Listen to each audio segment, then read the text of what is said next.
एक दफ़ा का ज़िक्र है कि किसी गांव में एक किसान रहता था और वो अक्सर बीमार रहता था। उस किसान ने एक घोड़ा भी पाल रखा था। उस किसान के 4 बेटे थे। एक दिन वो किसान अचानक इंतकाल कर गया। उसके बेटों ने फैसला किया क्यों ना इस घोड़े को ज़िबा करके चारों टांगें आपस में बांट ली जाएं। लेकिन उनमें एक चीज़ का इख्तलाफ पैदा हो गया। इख्तलाफ ये था कि बाकी गोश्त को कैसे तकसीम किया जाए। इस इस्ना में उधर से एक अक्लमंद आदमी का गुजर हुआ। उसने इख्तलाफ की वजह पूछी तो उन्होंने सारी बात बतला दी। उस आदमी ने मशवरा दिया कि तुम लोग इस घोड़े को बेचकर जो पैसे मिलेंगे वो आपस में तकसीम कर लो। ये बात उन लोगों को बहुत ज़्यादा पसंद आई और उन्होंने कहा कि हम ऐसा ही करेंगे। और घोड़े को बेचने के लिए वो वहाँ से शहर की तरफ निकल पड़े। रास्ते में उनको रात हो गई और एक जंगल में रात गुजारना पड़ी। जब वो गहरी नींद सो रहे थे, वहां से एक चोर का गुजर हुआ। उसने देखा कि सब सो रहे हैं और वहां पे घोड़ा बंधा हुआ है। उसने चुपके से जाकर घोड़ा खोला और वहां से फरार हो गया। एक भाई की जब रात को आंख खुली, उसने देखा कि वहां पर घोड़ा मौजूद नहीं है। उसने बाकी के भाइयों को जगाया और बताया कि हमारा घोड़ा यहाँ पर नहीं है, वो चोरी हो गया है। एक भाई अंगड़ाई लेते हुए उठा और कहा कि वो समुंदर हान ले गया होगा, हम सुबह उससे ले लेंगे। सुबह जब वो उठे और रास्ते की तरफ निकले, रास्ते में उनको ऊँट के पाँव के निशान मिले। एक भाई ने कहा ये ऊँट नर है, एक ने कहा ये अंधा है, एक ने कहा ये महार तोड़ कर भागा है। रास्ते में उनको ऊँट का मालिक मिला।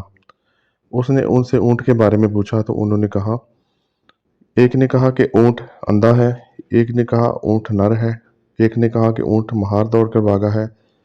उस आदमी ने कहा बिल्कुल सही है, ऐसा ही है। तुमने मेरा ऊँट कहाँ देखा? तो उन सब ने यकज़बां होकर कहा, हमने तुम्हारा ऊँट नहीं देखा, जाओ जाकर ढूंढ लो। उस आदमी ने कहा कि ये कैसे हो सकता है? तुम्हें मेरे ऊँट के बारे में सब कुछ सही मालूम है और तुम कह रहे हो कि हमारे पास तुम्हारा ऊँट नहीं है। मुझे तुम लोगों पर एतबार नहीं है। चलो बादशाह के हुजूर पेश हो, वहाँ जाकर फैसला होगा। वो वहाँ से बादशाह की तरफ चल दिए। रास्ते में उनको एक इंसान के पाँव के निशान मिले। एक भाई ने कहा देखा और कहा कि ये औरत के पाँव के निशान हैं। एक ने कहा कि ये औरत हामला है। एक ने कहा कि ये औरत नाराज़ होकर निकली है।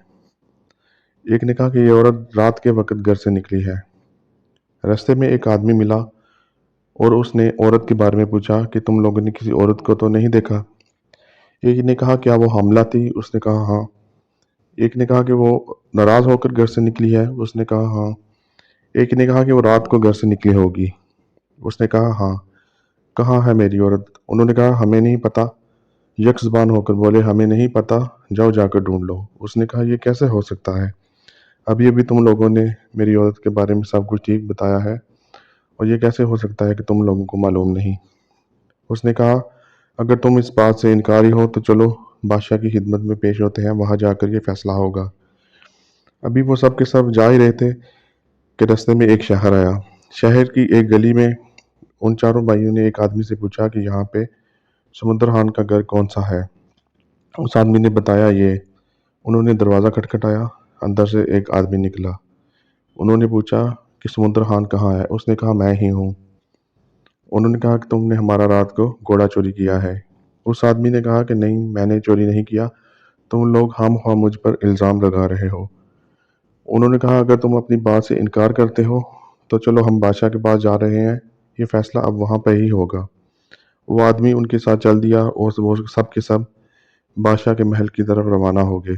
जब महल में पहुंचे तो बादशाह ने आने की वजह पूछी।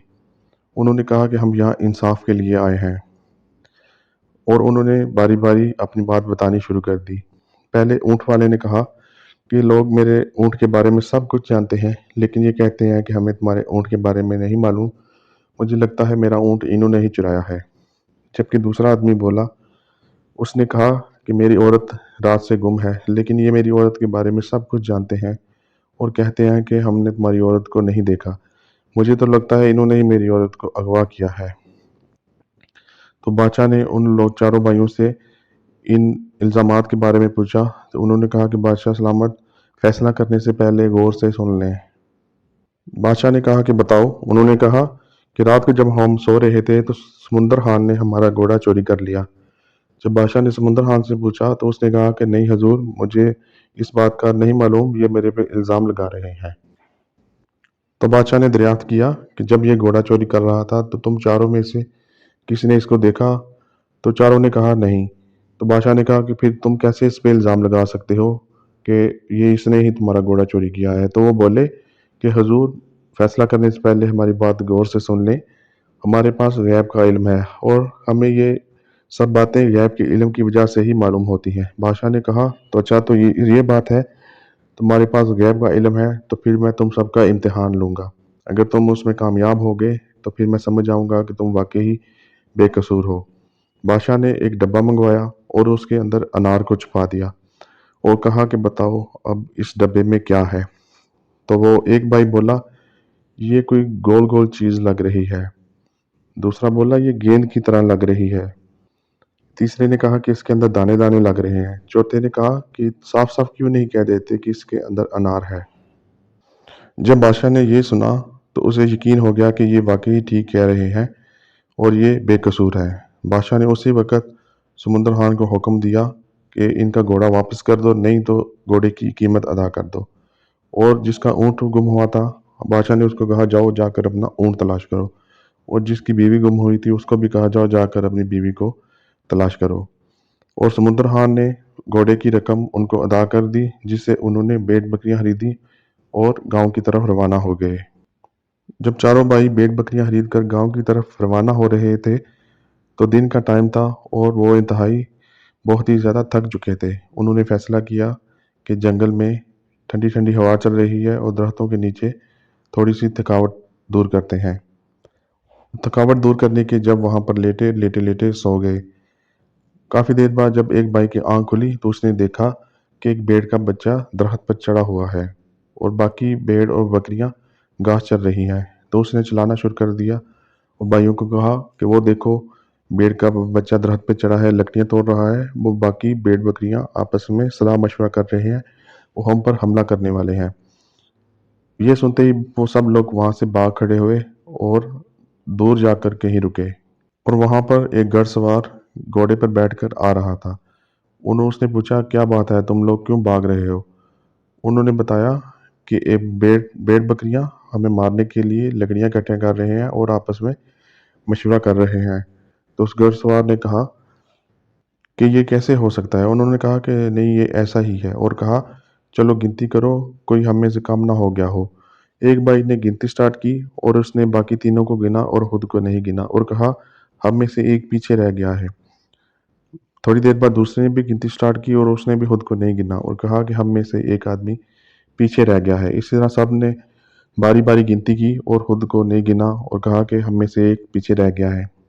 گھڑ سوار نے کہا اگر میں تمہاری گنتی پوری کر دوں تو انہوں نے کہا کہ اگر آپ ایسا کر دیں گے تو ہم آپ کے ساری زندگی غلام بن جائیں گے اور آپ جہاں چاہیں گے ہم آپ کے ساتھ چلے جائیں گے۔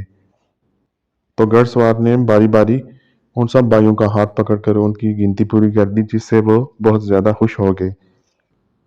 مزید گھڑ سوار نے کہا کہ چلو میرے ساتھ چلو، اب میں تمہاری بھیڑ بکریوں سے صلح بھی کروا دیتا ہوں۔ تو جب جا رہے تھے، نزدیک پہنچ کر جب ان چاروں بھائیوں نے بھیڑ بکریوں کو دیکھا تو وہاں سے پھر دوڑ لگا دی۔ گھڑ سوار نے بھیڑ بکریوں کے قریب جا کر سب کے سر پر باری باری تھپکی دی اور کہا کہ یہ اب تم لوگوں کو کچھ بھی نہیں کہیں گی، چلو میرے ساتھ چلو۔ چاروں بھائی جو پہلے ہی گھڑ سوار کی غلامی منظور کر چکے تھے، وہ اس کے پیچھے پیچھے اس کے گھر کی طرف روانہ ہو گئے۔ گھر پہنچ کر گھڑ سوار نے ایک بھائی کی ڈیوٹی لگا دی کہ جاؤ تم بھیڑ بکریوں کا ریوڑ چڑھا کر لے کر آؤ۔ ایک بھائی کی ڈیوٹی لگا دی کہ تم بیلوں کے جوڑے کو چارہ ڈالو۔ تیسرے بھائی کی ڈیوٹی لگائی کہ تم میری ماں کا بہت زیادہ خیال رکھنا، اس کے اوپر مکھی نہ بیٹھے، اور اس کو جو کسی چیز کی بھی ضرورت ہو اس کو پورا کرنا۔ اور چوتھے بھائی کی ڈیوٹی لگائی کہ تم گندم کو کاٹ کر اس کو سلیقے سے رکھ دینا۔ ان چاروں کو کام سونپ کر گھڑ سوار کاروبار میں مشغول ہو گیا۔ ایک بھائی جس کے ذمہ گھڑ سوار کی ماں کی خدمت کرنا تھا، وہ پاس بیٹھا تھا اور اس کے ہاتھ میں ڈنڈا تھا۔ जब कोई मक्खी उसकी माँ पर बैठती तो वो जोर से डंडे से मारता। 3-4 डंडे मारने के बाद घुड़सवार की माँ का इंतकाल हो गया और वो साकत हो गई। जब घुड़सवार ने देखा कि वो अब पुरसकून हो गई है तो वो एक तरफ होकर सुकून से बैठ गया। दूसरा भाई जिसके ज़िम्मे बैलों को चारा डालना था, उसने सोचा कि ये तो बहुत ही मेहनत तलब और मुश्किल काम है, तो उसने ऐसा किया कि दोनों बैलों को ज़बह करके उनके मुंह को भूसे में गाड़ दिया और कहा कि ये अब खुद ही खाते रहेंगे। तीसरा भाई जिसके ज़िम्मे भेड़ और बकरियों के रेवड़ को चराना था, वो जब भेड़ बकरियों के रेवड़ को चरा रहा था तो वहाँ पर भेड़ियों ने अचानक उनकी भेड़ बकरियों के ऊपर हमला कर दिया और उसने सोचा कि इस शहर के कुत्ते कितने भूखे हैं, उनके मालिक उनको खाने के लिए कुछ भी नहीं देते। वो भेड़ बकरियों को वहां पर छोड़कर घर आ गया। चौथा भाई जिसके जिम्मा गंदम को काट कर सलीके से रखना था, इसने सोचा कि यह बहुत ही मुश्किल काम है, क्यों ना दानों को आग लगाकर भून दिया जाए। जब घुड़सवार घर पहुंचा तो उसने उस भाई से पूछा जिसके जिम्मा उसकी माँ की खिदमत करना था कि मेरी माँ का ख्याल रख रहे हो या नहीं।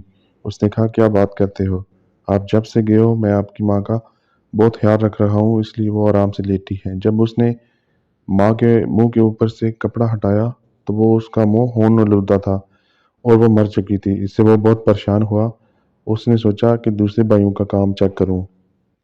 जब वो दूसरे भाई की तरफ गया जिसका काम बैलों को चारा डालना था और उससे उसके काम के बारे में पूछा तो उसने कहा कि अभी तक तो वो भूसा खा रहे हैं। जब उसने देखा कि उसने उनको ज़बह करके उनके मुंह भूसे में गाड़ दिए हैं तो इससे वो बहुत ज़्यादा परेशान हुआ और वो तीसरे भाई की तरफ गया।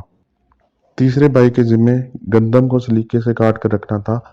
जब घुड़सवार ने उससे उसके काम के बारे में पूछा तो उसने कहा कि मैंने सोचा कि तुम्हारी माँ बूढ़ी हो चुकी है, वो कैसे इतनी रोटियां पकाएंगी, तो मैंने गंदम को आग लगाकर दानों को भून दिया है। और जब घुड़सवार चौथे भाई की तरफ गया जिसके जिम्मे भेड़ बकरियों के रेवड़ को चुराना था तो उसने कहा कि इस शहर के कुत्ते बहुत भूखे हैं, वो भेड़ बकरियों को खा रहे थे, मुझे इन पर तरस आ गया इसलिए मैंने उनको मना नहीं किया। ये सुनने के बाद घुड़सवार ने सिर पीटना शुरू कर दिया और कहा कि तुम लोग बहुत अहमक हो, तुम लोगों ने मेरा बहुत ज़्यादा नुकसान कर दिया, मेरा कारोबार तबाह कर दिया और मेरी माँ को मार दिया, और ये बात मेरी आइंदा नस्लें भी याद रखेंगी, तुम लोग हो ही बेवकूफ़। और कहा कि मैं तुम चारों को माफ़ करता हूँ और चारों भाइयों को हुक्म दिया कि जाओ कब्रिस्तान में जाओ और वहाँ पर कब्र तैयार करो जिसकी लंबाई एक कान के बराबर हो, और जाओ बेलचा और गैंती ले जाओ। बेलचा और गैंती लेकर वो सब कब्रिस्तान की तरफ रवाना हो गए। एक भाई ने ज़मीन पर कान रखा और दूसरे भाई ने गैंती मारी और उन्होंने कहा ये कब्र तो कान से ज़्यादा बड़ी बन गई है। इस तरह बारी बारी सब भाइयों ने कान रखा और एक ने गैंती मारी और उन्होंने कहा कि घुड़सवार पहले ही बिगड़ा हुआ है, अगर कब्र कान से बड़ी बन गई तो वो और ज़्यादा बिगड़ जाएगा। ये सोचकर वो घर की तरफ रवाना हो गए। इतनी जल्दी उनको घर में पाकर घुड़सवार बहुत हैरान हुआ और कहा कि तुम लोगों ने कब्र नहीं खोदी। उन्होंने कहा नहीं जनाब, हमने खोद दी है, ये कौन सा मुश्किल काम था। अगर आपको यकीन नहीं आता तो चलो जाकर हमारे साथ चेक कर लो। और वो वहां से कब्रिस्तान की तरफ निकल पड़े और कब्र तलाश करने लगे। जहाँ कब्र खोदी वो जगह इनको नजर ही नहीं आ रही थी, जबकि अपनी दानिश में वो कब्र खोद कर गए थे। जबकि इन्होंने एक ही गेंती मारी थी, अगर वहां पे वाकई ही कोई कब्र खोदी होती तो दूर से ही इनको मिट्टी नजर आ जाती। खैर वो जगह मिल गई जगह जहां पर इन्होंने गेंती मारी थी। उन्होंने कहा कि ये वो कब्र है जो हमने खोदी है।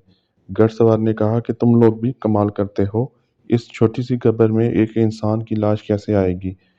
उसने कहा जाओ चारों भाई जाओ और घर जाकर मेरी माँ की लाश चारपाई पर रख कर लेके आओ, मैं खुद उसके लिए एक कब्र खोदूंगा।